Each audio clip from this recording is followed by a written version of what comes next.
Hi, welcome to Resonate at the Reconnected. This is our very first podcast that we're putting out. One day we'll probably have one of those cute little jingles at the beginning. My name is Emma and this is Eleanor, and we're going to get straight into it. For this first episode, we have a very special topic. So the Resonate podcast is all about sharing stories that resonate heart to heart. And so our first episode is going to be me interviewing Emma about the birth of the miracle twins, Phaedra and Halo. And this is a story that a lot of people have been really wanting to hear. They truly are. I've been getting messages all day in my inbox every day, desperate to hear. And I think the thing that was unique about this birth story, Emma, is that you didn't know you were expecting twins and you free birthed at home, surrounded by your family. Yep. And boss moved the most incredible birth with those two beautiful souls. But they also have a really incredible conception story. Like right from when they came in, they arrived at a really remarkable time. So I felt like maybe we might start talking about it from there. Yeah, let's start from the beginning. So I really didn't think we were going to have any more children. We felt pretty done. And Bloom was going to be 5 in October. And that didn't plan. All of a sudden, there was a new soul in the arena. So we thought just one. And right at the time that I found out, I thought to myself, okay, because, when you have like a kind of surprise pregnancy and it's like you go through all the checklists in your mind of like, okay. And I was like, no, we're pretty sorted. It's okay. We've got the house, the work's doing really well. The kids are sorted. Everything's great. We can do this. We can do this. And then the same week that we found out, like within a couple of days, I woke up. I hadn't told Eleanor yet. I was like kind of just like simmering on it. We were mid-launch. Yeah. We were right in the middle of launching the Reconnected Parenting program. And I think if you had have told me, or maybe if you had have let it sit, it would have become something, would have potentially thrown everything for a few days. No, I knew to keep it to myself. And we also weren't ready to tell the kids. So we just kind of were simmering on it ourselves. And I had this really strong sense of this female spirit, Phaedra. She was so available. Like I just really felt this Phaedra presence. Anyway, within a couple of days of finding out, I wake up there was like really crazy rains where we live. I live about an hour away from Eleanor, but we live just over the ridge from each other. So quite close in physical proximity, but an hour to drive to. And we were having rain for days and days and days. And I actually was driving up my road. I live up in the rainforest, so we've got a bit of a rocky road. And I sent this message to Eleanor of this picture. There was one giant rock that had fallen over the road. And I was like, I just sent it to you. I don't even know why I sent it. I was just like, look, this is, it's been raining. It's intense. It's gotten this bad. It's gotten this bad. There's this one rock on the road that I could drive around and completely avoid. And then as the rains were like picking up and we were right in launch mode and we were launching Reconnected Parenting, and I'm sitting on this information that I'm pregnant and, oh my God, life's going to change again. Then I woke up late in the evening, one evening, and I said to Eleanor, we heard a really crazy sound. And I sent a message to Eleanor because it was the close of carton night. Like the next day was going to be the close of carton. I said, look, I think something's just happened, possibly a landslide, possibly something. I'm probably going to lose power. And pretty much as I said that, power was cut. No power. But it was about 2 a.m. in the morning, so we didn't really have much to do. We were just chilling. And then I woke up the next morning and I Sol had like a toothache or something. Yes, yes. Yeah. And I was ready. I was like, I need to get off the mountain. It's been raining for days. I know that there's possibly like a bit of flooded area, but we should be all good. I get to go in the car. I drive out of my driveway. Mind you, I live in like the rainforest. That neighbors don't really see each other because everyone lives behind fences and kind of large acreage property. And I drive out and my neighbors are all standing there. And they're like, what are you doing? And I was like, I'm going downtown. And they were like, you're not going anywhere. We've literally just lost the side of the mountain that we drive up and down has fallen over. And the SES, which is the emergency crew, are saying, we may not get you out for a couple of months. Like it was, when I looked to the left, the mountain had fallen over. When I looked to the right, the whole road, it was like a giant earthquake had gone through. The whole road was completely catatonically. It was just basically our house, the next door neighbor's house road was like semi-normal. It was catastrophic. So I'm like, oh my goodness, I've just found out I'm pregnant. I'm possibly trapped up in the mountain for 3 months with no food. Nothing. Hey, you know what? I just did a little bit of searching and I have the message from you. You said, I think we might have a landslide out the front of ours. There's the sound of trees falling and I woke up with a fever. I'm not sure if you remember that. I know. Oh, it's all such a blur. So then I'm like, oh my goodness. And we literally were trapped there. So we were only trapped there for around 7 to 8 days. We told the kids though about the pregnancy in that time because we were trapped at home with nothing. We were doing, like we were bare minimum. We were foraging basically for food. It's just really chaos. I've just realized we've gotten to the point where we can laugh about this. No, truly, we can really laugh about it because I'm on the other side. And it was nothing as catastrophic as it, could have been in the sense of, yes, we did have to leave our house. Yes, we were homeless. Yes, all the things were intense. But, by the grace of all that is, we landed at surprise twins. So I basically moved through my pregnancy. I get really sick after the landslides. And I think because we had to forage water, like we had to get the water out of the tank, not going through any filtration system. We don't usually drink the tank water. It's not very safe. There was nothing. There was no food. There was no water or anything. So we were just siphoning the water out. And I got extremely sick, like to the point where I felt like I was going to die. Like I was like, death would be the easier option in this moment. And so I went to the hospital, which is not something that I would usually do. It generally takes me to get to death's door to like show up to emergency. Yeah, that's when Ryan knew, oh, she's really not well. And we really thought it was like a stomach bug. So I go to the hospital and they can't do anything.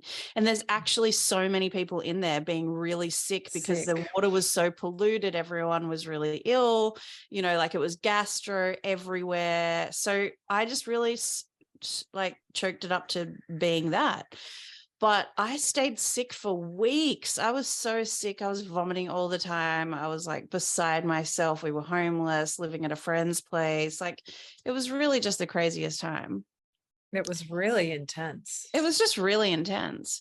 And then the energy just kind of shifted, nothing in particular. We were able to come home, but we had to do epic amounts of cleaning, bring it back demolding. Demolding, bring it back from the nature that had moved inside. You leave your house for 24 hours in the rainforest and the rainforest takes over.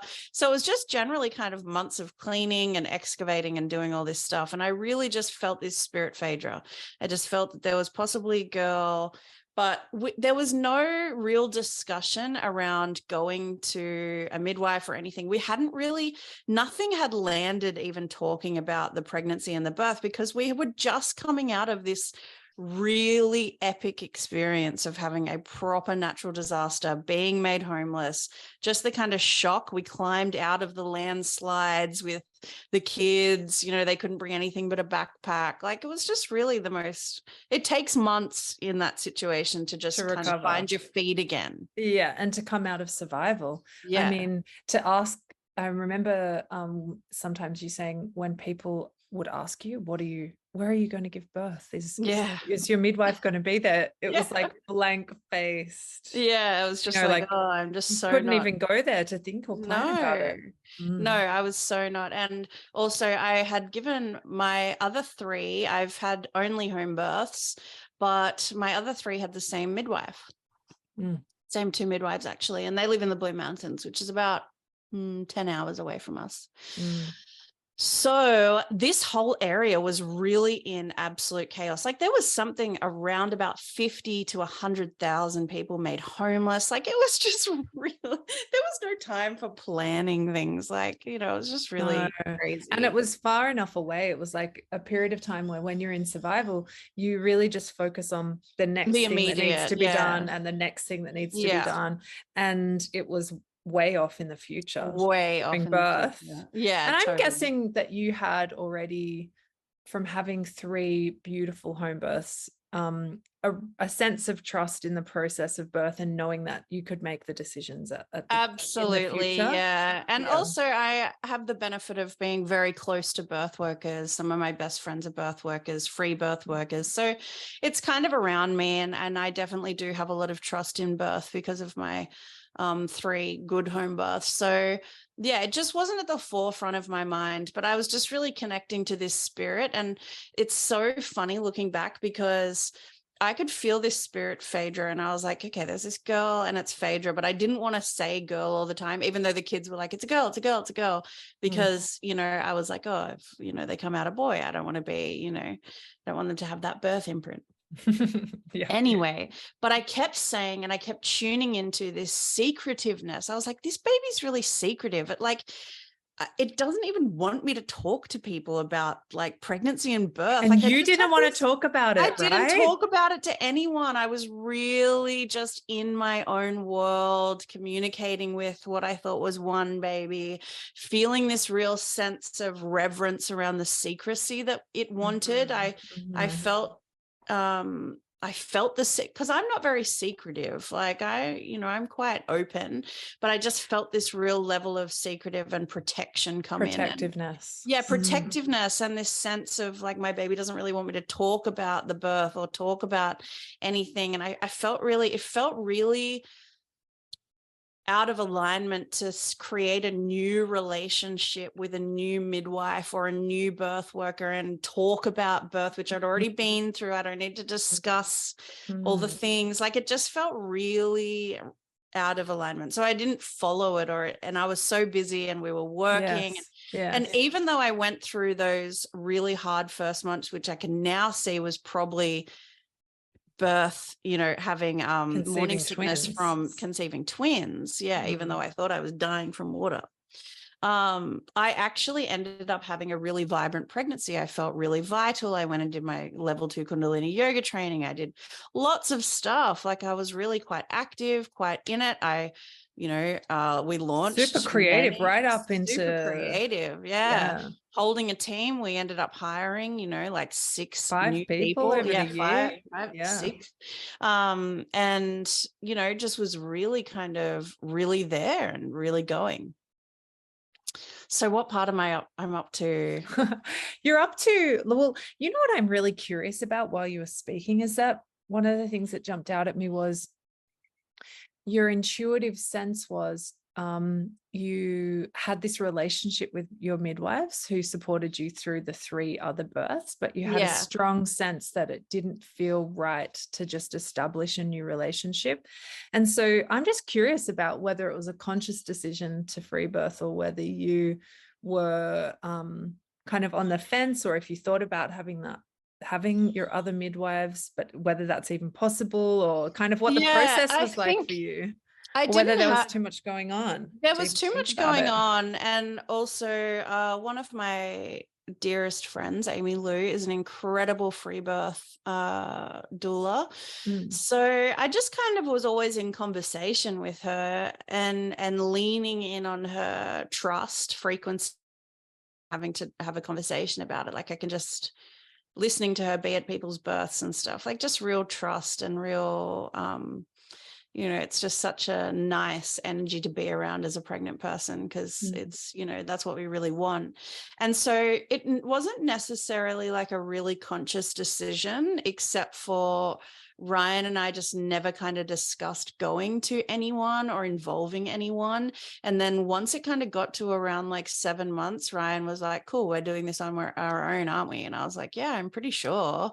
And he was just really available for it. He's like, yep, I totally trust birth. I feel really confident.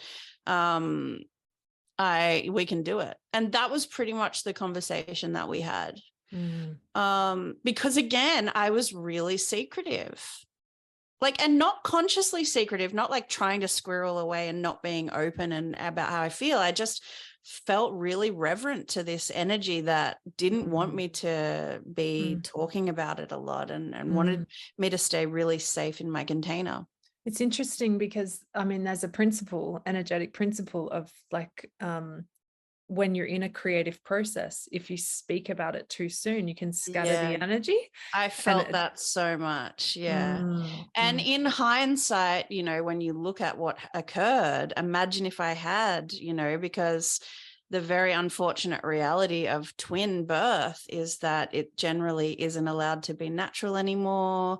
There's a lot of resistance when you're up against the system. They really control you. It's really hard to fight for a natural birth. It's hard to keep the twins together after they've been born. They separate them. That's been a really big awakening for me in the sense post their birth, because it was kind of like a world I wasn't expected to be thrown into, being a parent of twins. And I can see their Scorpio energy. They were born Scorpio. I can really see the dark side of the light that they really brought, and how very blessed we are to have the experience that we had. So we were right in launch, and I thought I had calculated that I was going to be giving birth around about the 16th of October. Yeah. So, and that felt pretty aligned, right? Like it felt pretty right. But there is a real core theme in my family of kids being born on the same day. I'm born on the same day as my brother. I've got, my mum is one of 5, and all of her siblings have kids born on the same day. It's just like a real theme. My brother has kids born on the same day. So everyone had kind of just projected, this baby's going to be born on Bloom's birthday, which was the 28th of October. And I had kind of calculated that, yeah, it'd be about 42 weeks. It would be fine. It's all good. Then we were launching in October.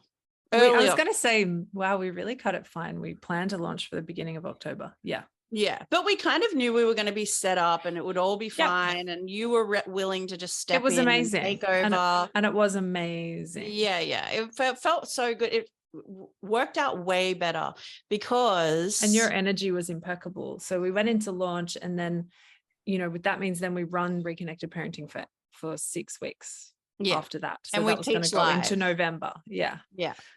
And so we just continued trucking along. Remember, in September, I was like, I am having so much primordial labor. My body is warming up so much. Like, it was really intense. Like, my body was really going through the motions. My hips were constantly sore. My sacral, I was going to a cranial sacral osteo. So funny, because a couple of times I said, imagine if it was twins. Like, I just feel so big. And he was like, you'd know by now. It's not twins. So you're like, okay, cool. Yeah. I was like, okay, cool. No, but you know, they feel too, because I kept getting everyone to feel. I was like, can you feel my belly? Like, do some mapping. What do you think? And my friends were like, I can't feel too, but I can feel a lot. But like, you know, no one could pinpoint it. And I didn't feel more than 2 movements. There was only ever one hiccup at a time, or there was only ever one kind of foot movement, which now it's funny when you see them, they hiccup at exactly the same time. So obviously there probably was. Were in sync. Yeah, they sync up all the time. Like, they sync up on the outside world. So they must have been doing it on the inner as well. Yeah, I see. And so we're launching, and the only thing is that I'm feeling really vital. I'm feeling really good energy wise, which I was really surprised about, because I thought, shouldn't I be getting smashed in the 3rd trimester? You were on fire. I was on fire. I felt so good. And the only thing is that I felt physically a little bit incapacitated. So I spent a lot of time resting, and it was difficult to kind of sit for a long period of time, had to kind of move around. And at night I was just peeing constantly. It was just completely insane. And after the launch, you were like, that's it. I'm giving birth any day. Yeah. I'm just in the rest mode now. Yeah. I was like, I'm going to give birth any day. It's going to be, easy. And then time just kept going by, and everyone had been giving me like their well wishes. Like, it was like a month presents. We did an online blessing wave of sorts online, and there was a beautiful big wave of like beautiful blessings, and this is like weeks before the babies came. No, I know. And then just continue on, and then I go past the due date, which I was like, okay, that's expected. I can feel that. And then I was like prepping for Bloom's birthday, and I was like, okay, I've got to get everything ready so that because I know I'm probably going to go into labor on Bloom's birthday. So I'd like sorted it all out, had all the presents ready. The night before, we got all the presents out, because I was like, I don't want her to wake up, I'm in labor, her birthday gets completely like, missed. And there you go. There's the start of their relationship. So we got everything ready, and then Bloom's birthday came. We had Bloom's birthday. The whole day had this like kind of weird feeling to it. And even the kids could feel it, of like, the baby's coming any moment now, like any moment. And then the baby didn't come. And that's when I started to get really uncomfortable physically. Like, I just, at night, just rolling back and forth was just like so intense. And I was just like, oh my goodness, like this is like the final stretch. But never at any time did I feel anxious about going over or anything like that, because I really, truly believe and trust that a baby comes when they're ready. I just know that wholeheartedly. I don't worry about dates or if they're never going to come, even though you do feel like that in the moment. And then I really felt like, you go through that moment where you feel like they're going to come. So I felt like they were going to come. The baby was going to come on the 28th of October. And then over the week, you're like, okay, it could be any time now. It could be the end of November. Maybe I got the dates completely wrong. It's going to be the end of November. But on the morning I was having primordial labor every single night. And then on the 5th of November, I woke up at about 5 o'clock in the morning, and I must have been having contractions in my sleep. So I woke up and I said to Ryan, hey, I feel like we should just start getting the birth pool ready. I have a sense that it's on. And he was like, really? Like, he kind of didn't, really trust it, because it had been months, if not quite weeks, some time of feeling like it was going to happen. Like it was going to happen any moment.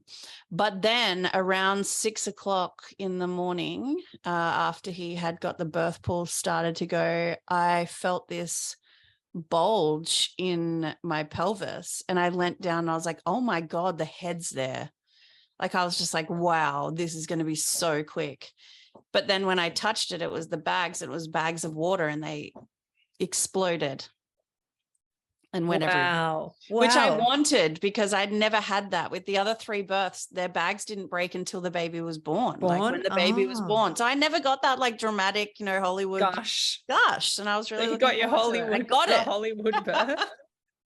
Your movie birth. Yeah, I got my movie birth. Where were you when the waters broke? Just next to the pool. So we put the pool in our office, which has really big open windows, so that I could see all the nature around us.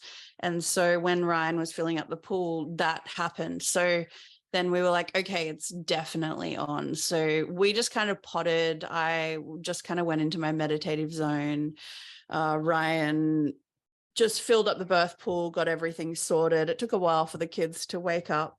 And then when the kids woke up, they were really excited about the prospect that the baby was coming. So they were like constantly around the pool, constantly asking me how much longer, even though labor hadn't established. And then just kind of getting set up. But then I just had my mantras on. So I just really went into my mantra playlist. I just really went into this really deep mantric zone where I was just constantly kind of chanting. And it really is a blur in the sense of like timeline from there, because Ryan was so funny and cute. He did like what the midwives do. You know how they time stamp the labor? Oh yeah, He that's such a time-stamps, but they're move. so funny. Yeah, because he's so Virgo. Yeah. They're so funny. It'll be like, 7 a.m. moan, 7:15 made the kids toast, 7:30. It's so like succinct. It's so good.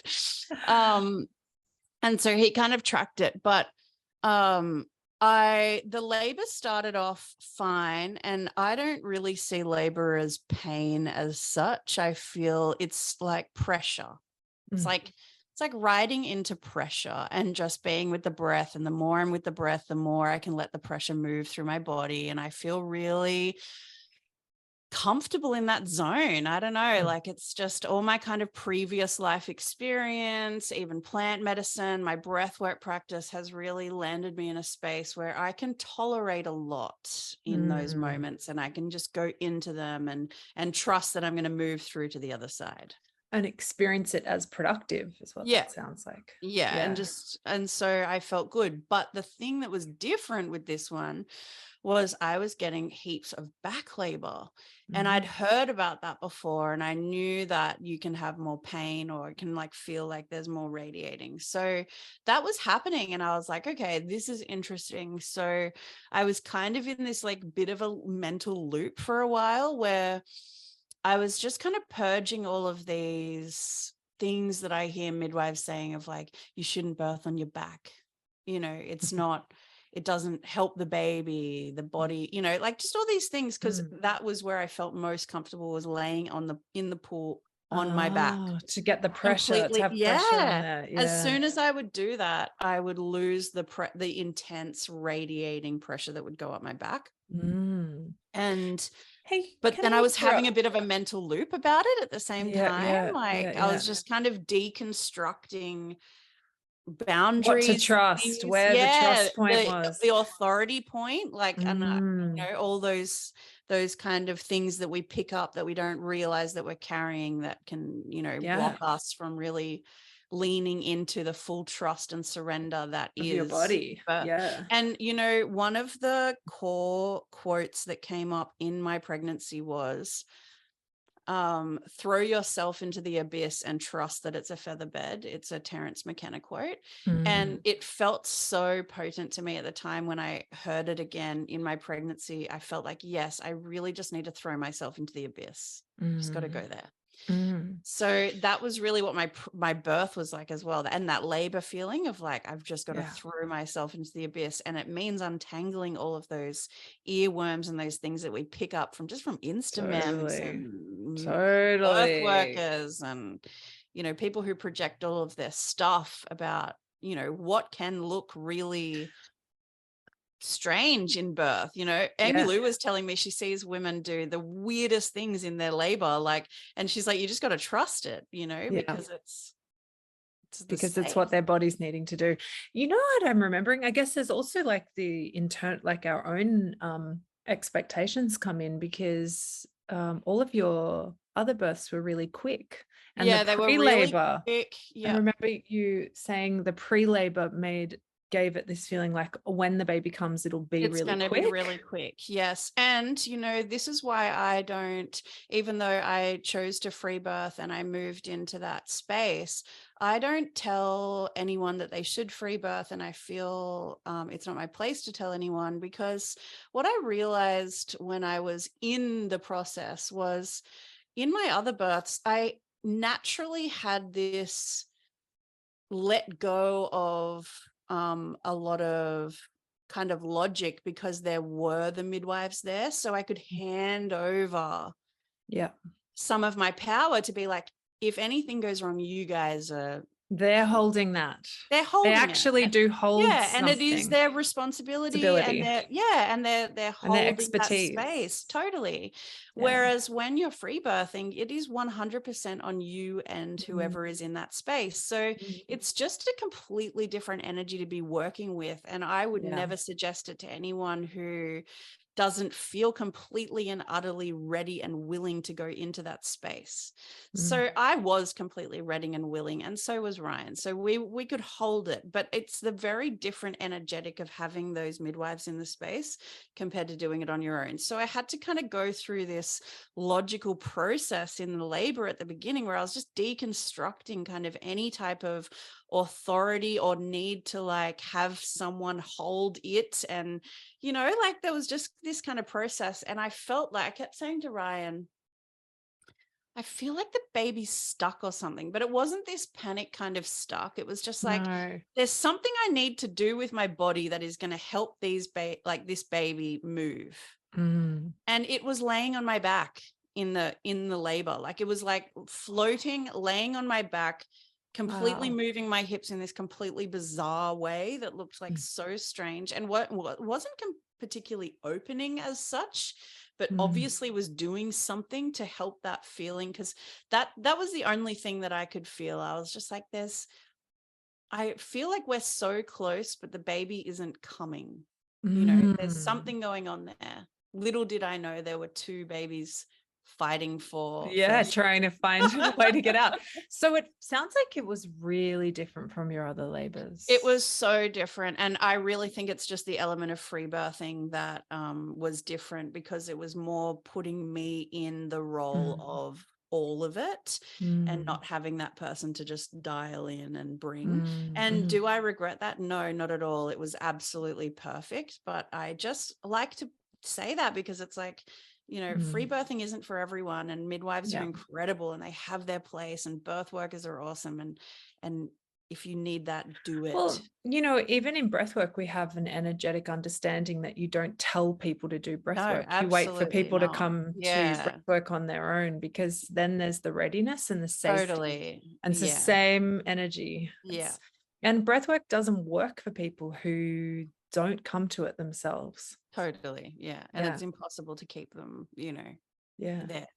So it wasn't that it was necessarily different from the outside, but just the internal process. So I wasn't able for the first half to really just let go and go into that really psychedelic space. I was just more logically trying to work things out. Why do I feel like this? Like if I do this, then will that? And then I'd have like a midwife's voice in my thing being like, you shouldn't lay on your back. And I was like, I was doing the funniest things. Like when they say, oh, if you stand up, the gravity will help the baby drop.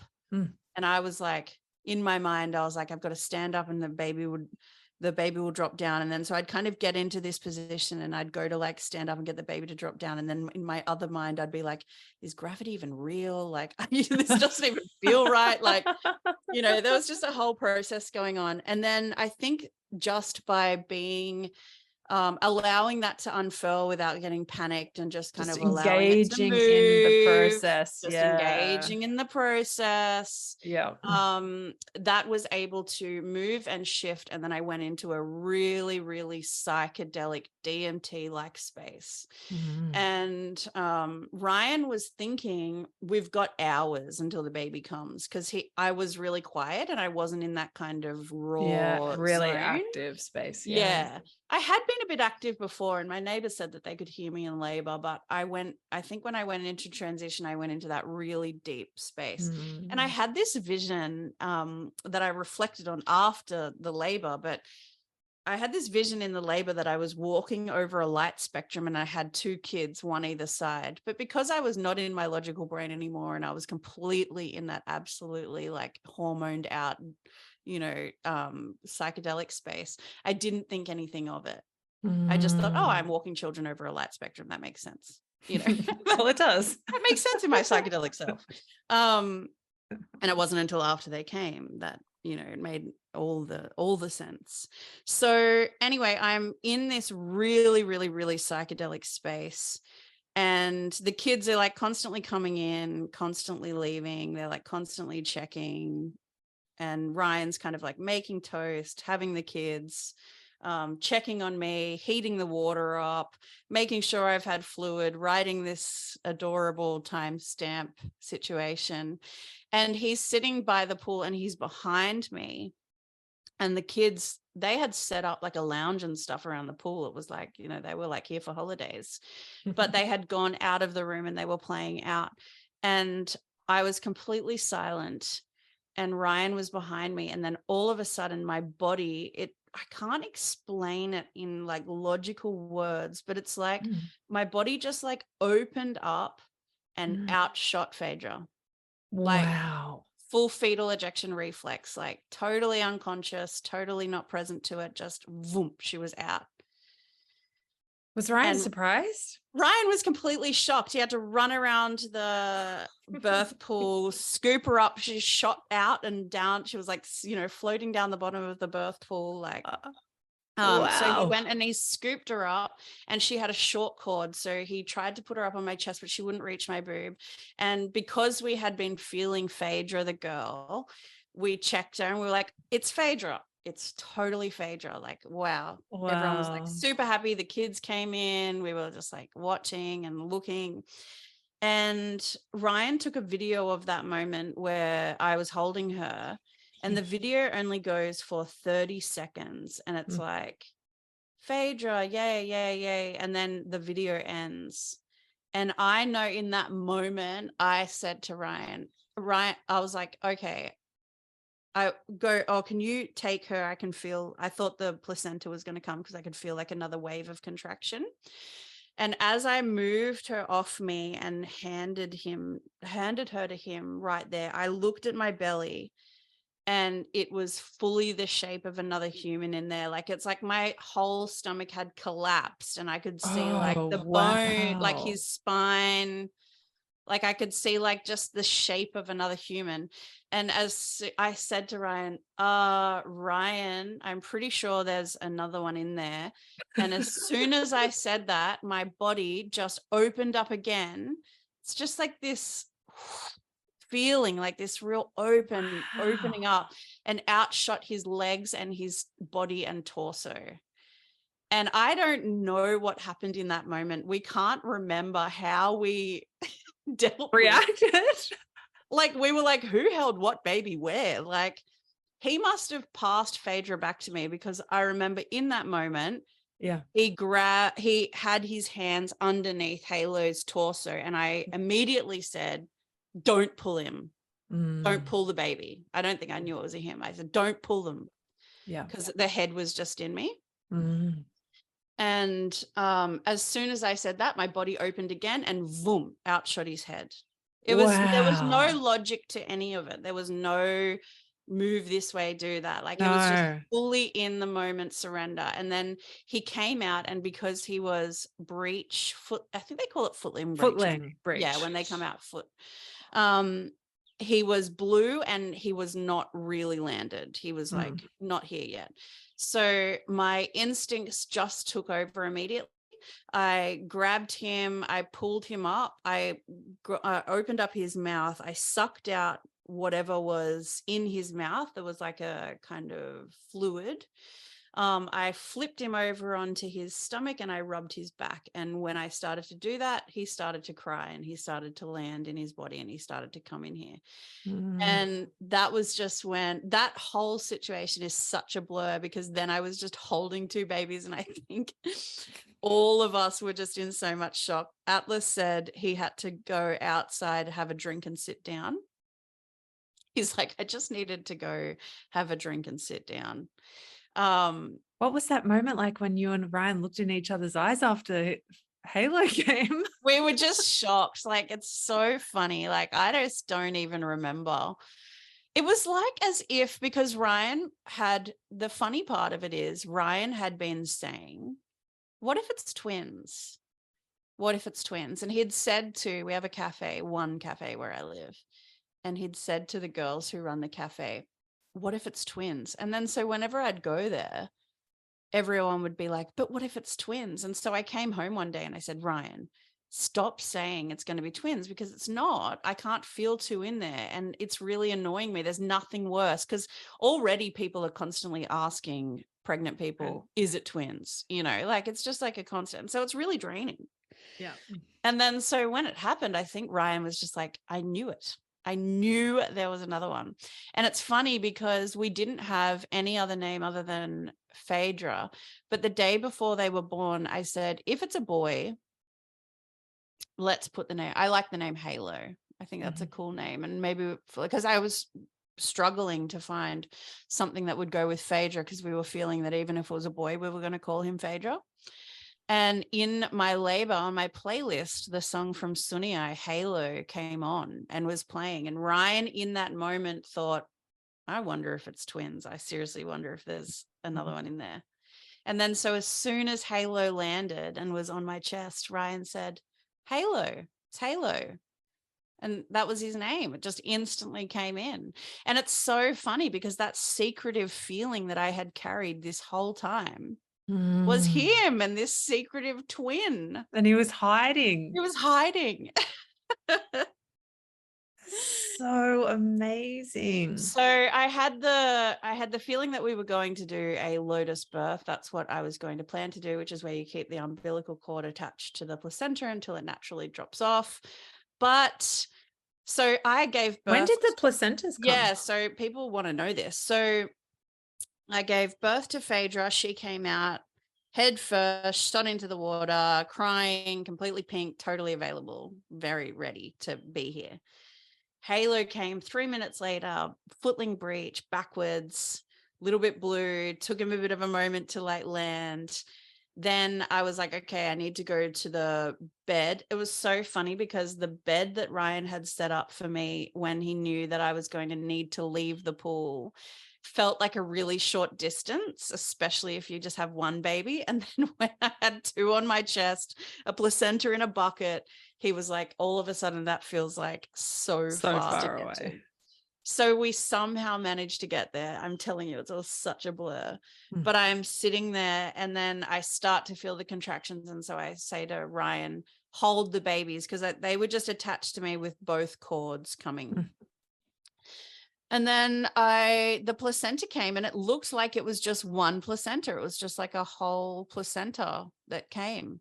And so it was attached to the two cords. Wow. And I didn't think about anything at the time because I didn't know anything about twin placentas or anything. And I just thought it was one placenta. But after realizing that they were fraternal twins, because they're boy and girl, they should have two separate placentas. Yeah. So I ended up pulling them apart to check, and it looks like possibly two placentas that were fused together. Yeah. It should make sense if the placenta was at the front and you couldn't feel it. Yeah. You couldn't feel anything. I couldn't feel anything. And it's funny because a lot of twin mums have reached out to me since and said, I had no idea that I had two either up until they got their scan, or, I would have never felt two because I never, had multiple movements. So it is common for twin mums not to feel both going off at the same time. But yeah, so then I birthed the placenta and we just kind of all sat there in shock and just amazed. And that was at 3:17 in the afternoon. And we didn't, because Ryan did it, cut the placenta until around about 11 o'clock at night. So we kept them attached, and I just was laying on the couch with both of them attached to me, just in absolute shock. We called Ryan's mum first, and she was so funny. She said when we talked to her after, she said that she just blacked out for the rest of the day. She can't remember anything. Wow. She's just processing like twins. What do you think when you look back? Like, I imagine it would have been so different if you had have known that you had twins. And I'm curious what you think, like how their birth was served by the secrecy. Yeah, well, their birth was obviously for me served by, if I had have known that I was having twins, I would have been up against a lot of the mainstream dogma around giving birth to twins. There is a lot of noise about how long they can gestate for, how successful their births can be. You're kind of really up against the system. You also can't even get a midwife to have a home birth with twins. Yeah. So I would have ended up free birthing anyway, because I'm just that way. That's my personality. I'm that way inclined. I like to do things how I like to do them, and I would just do whatever I want anyway. Yes. Yes. But I would have been up against a lot more mental activity, whereas because I wasn't, and I was just really tuned into the safety feeling of what I was feeling, because I am intuitive enough that if I felt like there was something wrong, I would 100% go and get it checked out. I'm not delusionally, Yes. sovereign. Yeah. I'm definitely, hence why when I was really, really sick at the beginning, I went to the hospital. Yeah. They couldn't do anything for me, but I'm okay to do that when I know that there is something really wrong. And actually, when I went to the hospital at the beginning and they couldn't do anything for me, I did what I usually do, and I went to your sister, and she gave me herbs, and it helped so much. Yes. It really took the edge off the level She's of she's a sickness. qualified She's a naturopath for qualified everyone. naturopath, and she's who's listening. amazing. Yeah. And yeah, they couldn't help, but she ended up just really lessening the intensity of the feelings that I was having. So yeah, I can definitely see how it gave me that freedom to move through my pregnancy and my desire to just kind of be in that secretive world on my own. And also, we were really busy at that time, with launching, and I was running the business, and we were just so much was happening in that world that, I just would have been really up against a lot of mental activity that was not the most prosperous timeline for me. It wasn't the timeline that I was, putting out there. It's almost like knowing about it would have completely changed how it went.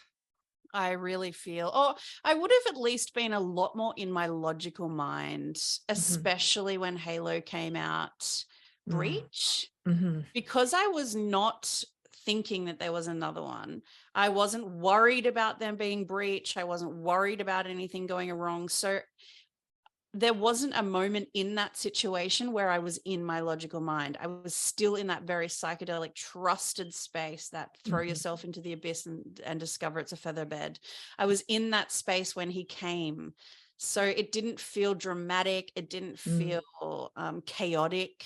Like, it just felt like, wow. Whereas you might have projected a lot of fears. Yes, and a lot of worries and a lot of, oh my God. And, because there really is so much noise about these breech babies being, unwell and there being difficulty.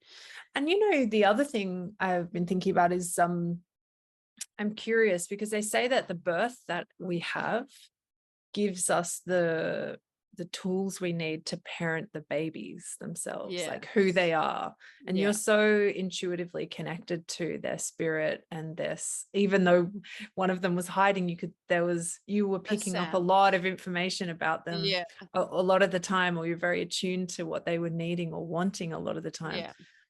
And if you look back over the pregnancy and birth, do you have a sense of kind of what their message was for you, or what you learned in order to parent them? Or one of the things that Ryan and I talked about just, I think yesterday or the day before, was there's such a level of gratitude that has come into both of us that it has allowed us to really let go stuff and to stay really present, to let go of the small stuff. Because there is really nothing more Olympic than having 2 babies at a time, newborns, and also having 3 other kids. I really am hardly sleeping, to be honest. But the level of gratitude that has just been downloaded into our family structure and our own personal beings has really allowed us to not get caught up in it and just keep moving and laughing when things go chaotic and feel a little bit, sideways. And just this real attitude, like a proper attitude of gratitude, like a really felt sense of, even though this is pretty wild and there's 5 small kids now under my care, I am so grateful because I trust that I've been given what I can handle, and I've been given these, beautiful babies who, are so special. Like, it's so special. And the wave that went out after they were born, like, it was the biggest light ripple. I upper limited myself with the amount that I could hold, to be honest. Like, Wow. the first 48 hours after I let people know that they had arrived, like, there was so much good energy coming at me that it kind of made me catatonic in a way. I was just like, Especially it's a after the lot. secrecy. Especially Yeah, after the like, it's a secrecy. Do you lot. remember, just on a purely practical, measurable thing, do you remember, because we look at statistics a lot before when we're during the launch. Yeah. So, you could tangibly, I remember, you saying, oh, the views are going down. We're not getting as much Yeah. traction as we usually do. And so it was the opposite. The secrecy was just happening on the Instagram as well. Yeah, it was And then going you real secretive. catapulted into this whole other option where suddenly, there's the spotlight. Yes, so much energy coming our way. Yeah, yeah. And so much goodness. That's what I am so grateful for, because, it is triggering for people to listen to a woman talk about her journey in this way. We say that it is unheard of and that people don't do it, but it's actually the birthed since the beginning of time. So, whilst it's not heard of much, it's only within the last, 100 years that it's not that heard of. So yeah, I just was wary that it could be a difficult situation where I get a lot of negative exposure. And that's actually why I've chosen not to share birth photos or anything, because it's really sacred to me. And I find the birth space can be a little bit insidious, that if I post my picture of my sacred moment, out the two twins, and I can tell you it's a hilarious photo. I look so shocked. It's the It's best. so funny. You'll have to, But yeah. that won't be held sacred, and it will be thrown around the internet, at a million miles an hour, and used, misused, put it out of context. Yeah. Yes. So I'm just keeping everything, in that really light energy that came in when I shared about it, and everyone was so beautiful and so respectful and so happy for us. And we've been so cared for. And I had a really amazing postpartum experience for the reality of having twins. 0 complications, nothing. I feel really good. I feel really radiant, which was an intention that I remember. We were doing a lot of breathwork sessions. So we use breathwork a lot, and we really amped it up in the final month of my pregnancy, not because of my pregnancy, but because we were launching. We had a lot of big life stuff that was happening with the business. So we threw ourselves into some extended breathwork practices. We did heaps. Yeah. So... And that was a lot of the intention, was to a lot of the feel intention was to feel satiated vital. once the babies came, full satiation in the bliss. Yeah. Just feeling absolutely complete. Radiant. Yeah. And so that has come. It's been so nice. Even though, I'm doing double of everything, which is just, hats off to these people who have twins. So it sounds like, what Halo and Phaedra have brought with them is just an immense amount of gratitude. An immense amount of gratitude. And, it's funny because we, seeing back on, so going back to the very start again. So we were chanting Ardas Ba'i for 90 days. And Ardas Ba'i can answer unanswered prayers. And there's 2 prayers to this story that I can see were unanswered, but I wasn't consciously calling them in. And one of them, when I had them the next 24 hours, I was just having all these downloads, remembering times where I was a little girl and I was the youngest of the family. So I was 8 years younger than my next in line brother. And so I always felt generally kind of own, because I was just kind of out. You felt like you were on your own? I felt like I was on my own, and I always wanted a twin. I always had this feeling of, I was meant to be a twin, or I wish I was a twin. And then in high school, I had twin friends, and it just, made more that I really wanted to be a twin or have twins, but that was never like a fully, like, I'm going to make myself have twins. That doesn't work like Well, it that. doesn't really work like that. Yeah. So it was an unanswered prayer for sure that I Oh, realized that wow. was out there that I hadn't, realized. Ever consciously thought about. Yeah. Yeah. And then what is the other unanswered prayer? Oh yeah, the other unanswered prayer is after I had Bloom, she's my third.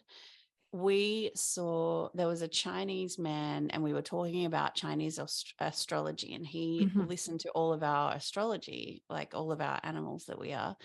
And he said, you just need a tiger in that family, and then you will be extremely prosperous. The whole family will be extremely prosperous. And Ryan and I, so that was like 5 years ago that was said. And Ryan and I always kind of joked about it. And it wasn't until after the flood, after I'd already found out that I was pregnant, that we remembered it's the year of the tiger. Wow. How random. So that was another unanswered prayer that had come in. Double twins. Doubled. And true prosperity really is being grateful for everything that you have. Absolutely. Yeah. Truly. Or, really able to feel satiated in the moment, really recognizing and feeling the enoughness that's available to us. Absolutely. Yeah. So surprise twins. Can't believe it. Amazing. Wow. Well, thank you so much for sharing the story. It's really such a gift to be allowed to have a little glimpse into that moment. And I know that so many people listening will have been hanging out for kind of a little bit more of the details of how it happened and, exactly what it was like in that moment. So I hope I captured it. It's so hard to explain because it's like, it's like a full psychedelic experience trying to put it into words. Yeah. It's a real gift that you're willing to share the story. And what a beautiful way to birth the Resonate podcast by the Reconnected. It felt so fitting to share this story as our first episode. Yeah, I'm so grateful. And I'm so grateful, everyone, for all the good love and wishes that we've had. And also for our incredible business has been just so amazing to be able to just be with everyone in our community and also be pregnant, going through labor, postpartum, and still showing up for our amazing webinars and just feeling so held by everyone. It's been incredible. Awesome. So we'll be seeing you in the next episode. Yes. And we hope you enjoyed this first episode of Resonate by the Reconnected. Bye. Thanks, for now. Everyone.